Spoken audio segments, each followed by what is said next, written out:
Right. Just explosion there, Guesty. That's what we came for, mate. I might grab the net, eh? Might have to. Shut up in behind that for a little while. He did. It's Guesty here, welcome to Fishing the Edge. We're just chasing a few fish on some surface lures, on some high quality little meebaroo pens, and old mate here, Greg from Basin Sport Fishing's hooked up already, so I'll get the net and see what we've got. It's a nice brim by the look of it, mate. Nice little brim.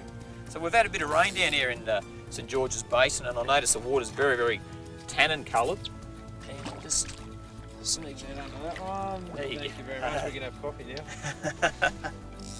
It is early, and I feel the temperature in that fish.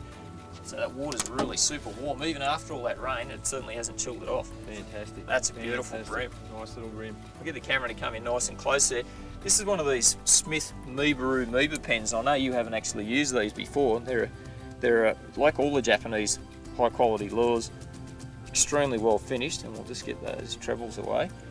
And you can see that there, mate. It's a great little lure. It's got that little cut face at the front and two sets of tiny trebles, but just the quality of the highest is always the way with any of these Smith lures, and certainly Japan's famous for making high quality lures, aren't they? Mate, proof's in the pudding. It is. A couple of little rattles there. So we'll get him out Fantastic. the way, mate, and then I'll just hold that fish up there. There you go, mate. Get a little measurement on that one. Yeah. I'll put him back in the water. He's probably 30, I reckon, is he? Or yeah, somewhere around there. Pretty close. Great start, and any of that surface action, and I know you love it with your business that you've got down here, chartering people around, and certainly at Fishing the Edge, we love our surface fishing, whether it be for Murray, cod or marlin or whatever it is, and to catch fish like that on the surface, it doesn't get a lot better down this part of the world, does it? Same experience, just lighter gear, that's all. It is, and you Really fish, exciting. as you're saying, lighter gear, so you're fishing tackle to really get the benefit of the situation at the end of the day, aren't you? Absolutely. Oh, there you go, mate. Oh, there you go. Hey, there he goes. Well done, mate.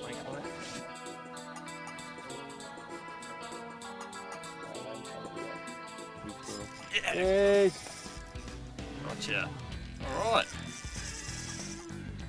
Oh, it's great fun in this shallow water, isn't it, Greg? We're only fishing. Oh, here we go. Half a metre of water. Half a metre of water, and there we go. There's a beautiful whiting on Nice, fantastic whiting, mate. a surface lure. Look at that. Now this whiting on poppers is something that's really taken off, hasn't it, Greg? Certainly has, mate. Certainly has. It's getting more and more popular, and that's a really nice fish. Big golden St George's Basin whiting out of that tannin coloured water. You've had so much rain down there lately, and that's a magnificent fish. I'll put this bloke back in the water. A great eating fish, whiting, but when you're sport fishing like this, it's difficult to take a fish that you've targeted as a sports fish, and you've watched him come up and eat it on the surface. So we'll let him swim for another day. That bloke back in that tannin water. There you go, mate. It's great stuff. Whiting on walkers, awesome stuff. Fishing in really shallow water here, probably only half a metre deep. And the new 5.1 side console Noble that I've got here, we can get right in these shallow areas. It only draws about 400 mil, about that much, and we're in about half a metre. So we're just sneaking around, prospecting for these brim, getting up in those shaded areas. As the sun gets higher, it's important to find those shaded areas, and that's where the brim are going to be, out of that bright sunlight. That's what we call walk the dog. As I twitch that rod tip, you can see that lure's walking along, the head darts one side, darts the other, and it's that walking the dog that gives the response that you're looking for from that predatory fish. He thinks it's a shrimp flicking across the surface or a wounded bait fish, and that little meebaroo pen there is doing a great job, and certainly an awesome way to catch plenty of nice brim off the surface.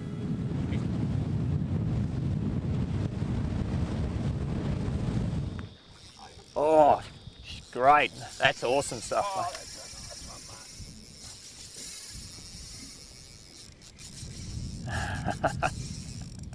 Go, you good thing. Oh, running me round a bit of weed there. You right, mate? Yeah, mate. Okay. Just talking about structure, and we've got some great structure here with cockle beds, big dark weed patches. And what lives inside that? Fish, quality fish like this beautiful St George's Basin brim. So we'll just get a net underneath him. He's taken quite a liking to your lure there, mate. He certainly has. And that's a great brim. So So Greg's gone back to that clear coloured meebaroo there, a little meebar pen, and there's the result. Beautiful, beautiful coloured bream. We'll just have a look at the tackle we've been using. We'll let this fella go. There you go, mate. 2 to 4 kilo spin rod, a bit of light braid. I think I've got some 4 pound on here at the moment. Bit of 4 pound Vanish fluorocarbon leader, a little spin reel.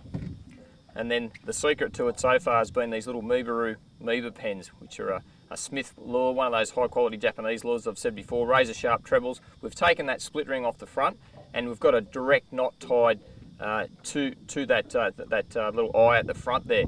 Instead of using the traditional lefties loop knot that lets the lure be a little bit freer, because we've got a bit of breeze today, we really want to make sure we can work that lure instantly as soon as we twitch the rod, and tying back onto that eye is doing that. And that's something that Greg recommended. I started with a loop knot, but Greg reckons that in these conditions it's much better to tie straight on. So it's all working well. So pretty easy stuff. This sort of rod and reel, you do some light bass fishing, whiting fishing, and certainly this sort of fishing. But I'm having a great time. Time to get in for another couple of casts. That's a fish. That is a cracking fish. That's a good one. That's a good one, all right. That's a great fish. Mate, there's nothing better, Greg, than to watch that come up, that big fat head of that big bream, come up and just slurp that lure off the surface. It just looked too good in here. And we've been doing it a bit tough, and I think when it's a bit tough, you've got to just persevere, and it's a challenge. And you can hear that drag going, and it's sport fishing. And no matter where you live around Australia, there's always a species where you can make a bread and butter species like a bream, which certainly the competition angling's turned it into a sport fish, and that's exactly what we're doing. No. It's important to take your time, isn't it, this part? I know you've got different angles on boat with you all the time, but it's one of these positions now where you can easily lose the fish, so it's just a matter of taking our time. Come on, mate. He's a nice fish. Yeah. Look at that. Happy days, mate. Well done. Thank you very much. Mate, that's happy days, isn't it? That's happy days, all right. Certainly got all that. Pretty healthy You really looking. watch these trebles too. Always have a good set of handy pliers when you're there. Bent that treble down a bit. We can send Nice drag in set, there. mate. Just about as much as we need to pull there, but that's a really nice bream. I hate to say it's probably the fish of the day, that fella, mate. That one is. So, yeah, we've had a couple on, but mate, look, we've had a great time. Thank you for getting out on St. George. No worries at all, mate. No worries at all. Fantastic. Bay and Basin sports fishing, so get it on there. You've been watching Fishing the Edge. This is Guesty here, having a great time. And as I always say, mate, there's always time for one last cast. Let's get this bloke back in. See you next time.